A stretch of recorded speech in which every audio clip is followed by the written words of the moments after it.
The other day I was showing you some of the stuff that come home with me from that auction I went to Saturday. And down in here, before when I had this all spread out, you seen there was a lot of cords down in there. I ended up putting all the pegboard holders in this coffee can, getting that sorted out. My treble light. That whole box will wind up going down to Radio Shop. And probably a lot of the extension cords, if I don't need them and they look period correct on some of the radios I fix, I might cut the plug end off of them, the end that you plug like a lamp or something into. Might cut them down and use them for new cords for some of the radio sets I have. Back over on this side, we sorted through some of this crap. Seals, bearing pullers, seal pullers. I think I showed you guys this one before. There's my little lamp back here hiding.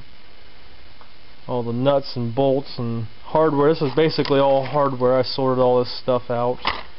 There was about a dozen lighters on the bottom of one of these boxes. I don't smoke no more, so these are all going to go to a guy I work with at work. He'll be more than happy to see them come his way. This is something unusual that was in one of those boxes. Let me set the camera down here. I'll show you. This is called a sweater stone, and I had never heard or seen of one of these before. My wife had heard of one, and basically it looks like a pumice stone, but it's made to take lint and the little fabric. You know how you get like the little balls on the fabric? You just basically take it and wipe it over the fabric, and it takes those little deposits of fabric off your sweater. Don't know if it works, but according to this, they claim it does. Not quite sure what this is. I'm sure it's something simple if I knew what it was. Doesn't have a name on it anywhere. Oh, a few drill bits, brushes, 5-minute epoxy. That'll come in handy. I'll throw that down here in the shop box. A couple clamps, nice little.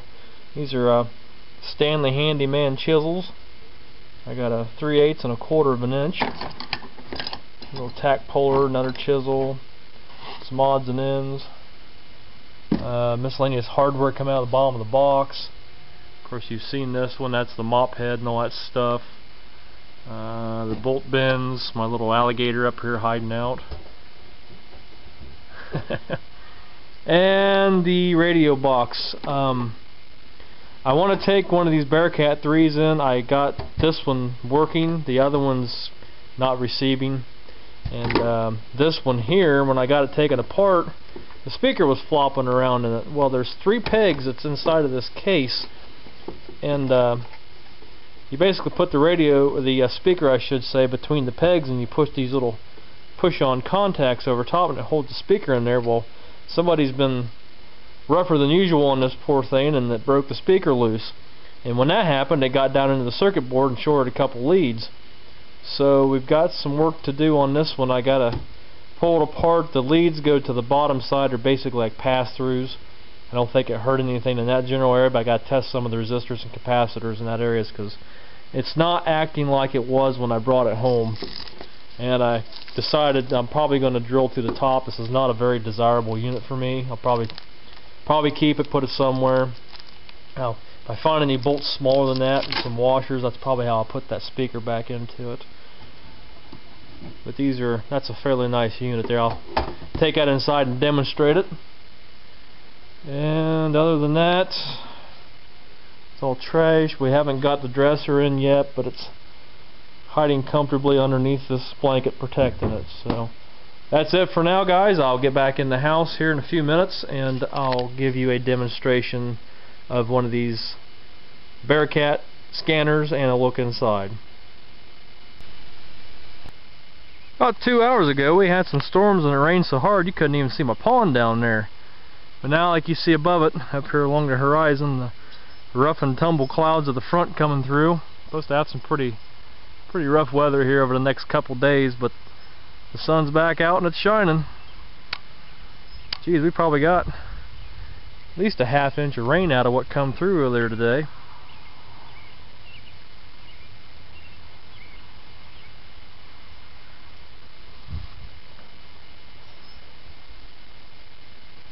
All is calm in the state of Ohio for now. The Bearcat Electra has had a bath is a lot clearer than what it was. I think the people that owned these must have been heavy smokers or used propane in their house, because it's a lot of black crap that come off of these. But this model here does work. It's the rougher of the two, but it seems to work pretty good. 5 to 10 miles an hour. And scanning through, I don't get a whole lot on this thing. But if I turn the squelch down, I can get our local NOAA weather forecast on this. In the mid-60s. Northeast winds around 5 miles an hour. Chance of rain 90%. And Thursday, showers and thunderstorms. Some thunderstorms may produce heavy rainfall. Highs in the mid-70s. Chance of rain 90%. And now the extended forecast. Thursday night and Friday, partly cloudy. Lows in the upper 50s.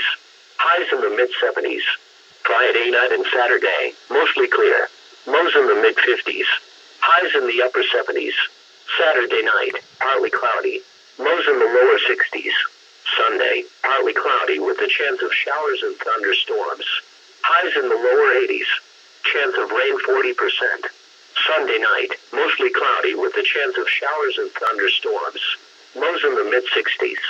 Chance of rain 50%. And Monday, partly cloudy with a chance of showers and thunderstorms. Highs in the lower 80s. Chance of rain 50%. Here are the 8 p.m. weather conditions at the Lima, Allen County Airport. Under mostly sunny skies, the temperature was 71 degrees and the relative humidity 70%. The wind southwest at 9 miles an hour. The barometric pressure was 29.78 inches and rising. And now the conditions for selected cities in Ohio and Indiana. In Dayton, partly sunny and 71. At Toledo, rain and fog and 66. In Fenway, mostly sunny and 73. At Bandwidth, cloudy and 75. In Defiance, cloudy and 75. In Columbus, mostly cloudy and 72. Over northeast Ohio, Cleveland, partly cloudy and 70. And in Indiana, Fort Wayne, cloudy and 72. Once again at 8 p.m. at the Lima, Allen County Airport, it was 71 degrees under mostly sunny skies. This is No Weather, All Hazards Radio Station WXJ 93, Cridersville, Ohio, the voice of the National Weather Service. Broadcasting on a frequency of 162.400 megahertz and serving West Central Ohio. This broadcast originates from the National Weather Service office at Wilmington, Ohio. Now looking at the weather patterns affecting the lower Great Lakes and Ohio Valley. And see, on my regular weather channel, my NOAA Weather Radio downstairs, I can't even get that channel on that Midland NOAA Weather Radio. Our forecast will either come out of Wilmington, Richmond, Indiana, Muncie, Indiana, or where's the other one? It's down south somewhere.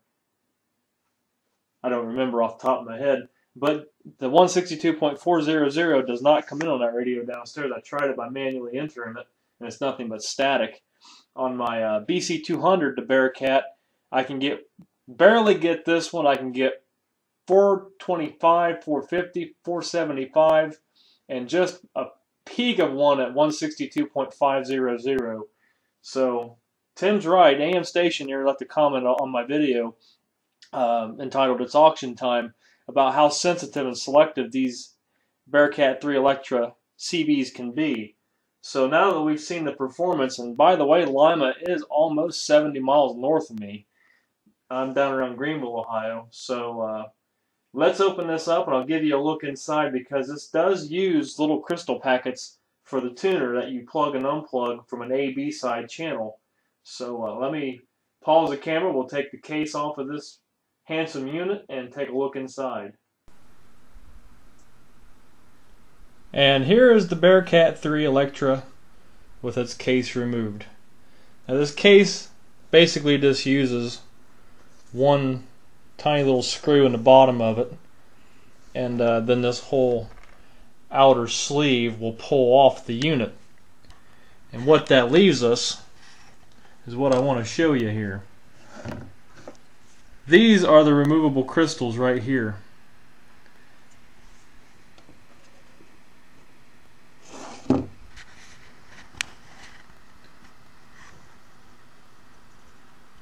and that says install like this for module B, and install like this for module A. And these little things they'll pull out and you can move them back and forth. And each one of these has a frequency stamped on top of it. You probably can't see with the camera because of the light. But on top of those crystals, like this one here says 155.22, this one says 154.31, this one says 44.74, this one says 155.55, this one says 44.86. Back when this thing was new, I was reading online, I did some information checking on it the other night, that these little crystals could be picked up for as little as $5 when this unit was new. And now they're going for as much as $20 on eBay a piece per crystal. That's if you can even get the ones that work anymore. Because kind of like a phono cartridge, these crystal pieces, these little plug-in crystals will go bad and dry up like a phono cartridge. There's a few new modern caps. I think somebody's replaced that one. He looks like he's fairly new. And our antenna just screws in the back here. You just unscrew it. You got to take that out to take the case off, of course. And let's take a look at the bottom side. And there's all your big filter caps, 22 volts, 2200 picofarad at 25 volt. Here's a 3 volt 300 picofarad, 10 volt 470 picofarad. These little modules here look like they just take the screws out and they unplug from the bottom of the circuit board. These are tuned frequency panels is what they're called, and they're dated 1978, the Electra company. And somewhere on these I thought I'd seen frequencies, but maybe I'm wrong. I guess they didn't. They were just called a tuned frequency board. And up in here you got some other miscellaneous resistors, and there's actually a little Texas Instrument IC up in here. There's several of them throughout the unit. Little transistors, Motorola transistors. All these capacitors, by the way, are Rubicons. Trying to block the light, you can see what I'm talking about right there. Pretty interesting unit.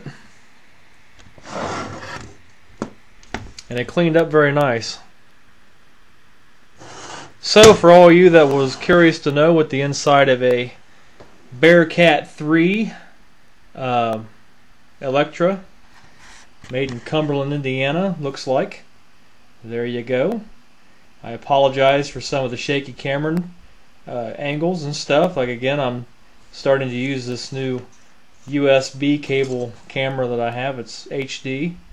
Gives me good results, but it's made more for, say, mounting on top of your monitor up here to take pictures, or basically to use as a webcam. But my laptop has a webcam built into it. I don't like that when it's pretty shaky and jerky and doesn't produce smooth video, and the audio's severely delayed from it. So bear with me, folks. The video will get better eventually. My poor Kodak over here will succumb to the failure of age, and then we'll go into the digital era of high definition.